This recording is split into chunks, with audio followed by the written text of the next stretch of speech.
কতদিন পর থেকে শিশুদের গায়ে লোশন বা ক্রিম ব্যবহার করা যাবে? জন্মের পর নবজাতকের ত্বক থেকে সাদা সাদা এক ধরনের খুশকির মতো বের হয়, যা একটি স্বাভাবিক প্রক্রিয়া। একে বৈজ্ঞানিক ভাষায় বেরেনিক্স বলা হয়। শিশুদের ত্বকে ঘষে ঘষে এই খুশকির মতো দেখতে বেরেনিক্সগুলো তুলে ফেলবেন না।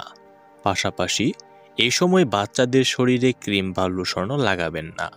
বাচ্চাদের শরীরে ক্রিম বা লোশন লাগাতে হলে কমপক্ষে 15 দিন পর থেকে লাগাতে হবে। এইবার আপনি আমাদের বলুন, আপনার সন্তানের বয়স কত মাস চলছে আর কতদিন পর থেকে তার শরীরে ক্রিম বা লোশন লাগানো শুরু করেছেন? বাচ্চাদের ত্বকে কি তেল ব্যবহার করা যাবে? বাচ্চাদের ত্বক কোমল, সুন্দর ও পুষ্টিগুণে ভরপুর করতে তাদের শরীরে নিয়মিত তেল মালিশ করতে হবে। বাবুর শরীরে মালিশ করার জন্য নারকেল তেল, আমন্ড অয়েল, সরিষার তেল এবং অলিভ অয়েল ব্যবহার করতে পারেন। তবে রাসায়নিক ও তীব্র সুগন্ধযুক্ত তেল ব্যবহার করবেন না। এই ধরনের তেল ব্যবহারে শিশুর শরীরে রেশ দেখা দিতে পারে। শিশুদের শরীরে কি সাবান বা শ্যাম্পু ব্যবহার করা যাবে? বাচ্চাদের ত্বক স্বাভাবিকের থেকে অনেক কোমল ও সুন্দর হয়, তাই এদের ত্বকে কোনো ভুল সামগ্রী ব্যবহার করলে রেশ আসতে পারে। এই কারণে বাচ্চাদের ত্বক ও চুলের জন্য শুধুমাত্র মাইল্ড সাবান ও মাইল্ড শ্যাম্পু ব্যবহার করতে হবে। এই মাইল্ড সাবান বা শ্যাম্পু ব্যবহার করার ফলেও ত্বকে হালকা পরিমাণ রেশ হতে পারে, তবে সেটা 1 সপ্তাহের ভেতরেই এমনিতেই কমে যাবে। যদি 1 সপ্তাহের মধ্যে বাচ্চাদের ত্বকে রেশ না কমে, তাহলে দ্রুত চিকিৎসকের পরামর্শ নিতে হবে। বাচ্চাদের ত্বকে কোন সামগ্রীগুলো ব্যবহার করা যাবে না? বাচ্চাদের ত্বকে কাপড়ের ডাই, ডিটারজেন্ট, সুগন্ধযুক্ত বেবি প্রোডাক্ট, সেটা হতে পারে তেল, সাবান বা ক্রিম, কোনোটাই বাচ্চাদের ত্বকে ব্যবহার করবেন না। নবজাতক শিশুর ত্বক সংবেদনশীল হওয়ায় যে কোনো রাসায়নিকের সংস্পর্শে এলে ক্ষতি হতে পারে।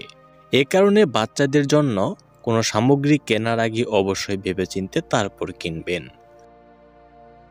এছাড়াও শিশুর যত্নে আরও কিছু বিষয় মেনে চলতে হবে, যেমন বাচ্চাদের ত্বকে অধিক পাউডার ব্যবহার করবেন না এবং শরীর ভেজা থাকা অবস্থাতেও গায়ে পাউডার লাগাবেন না।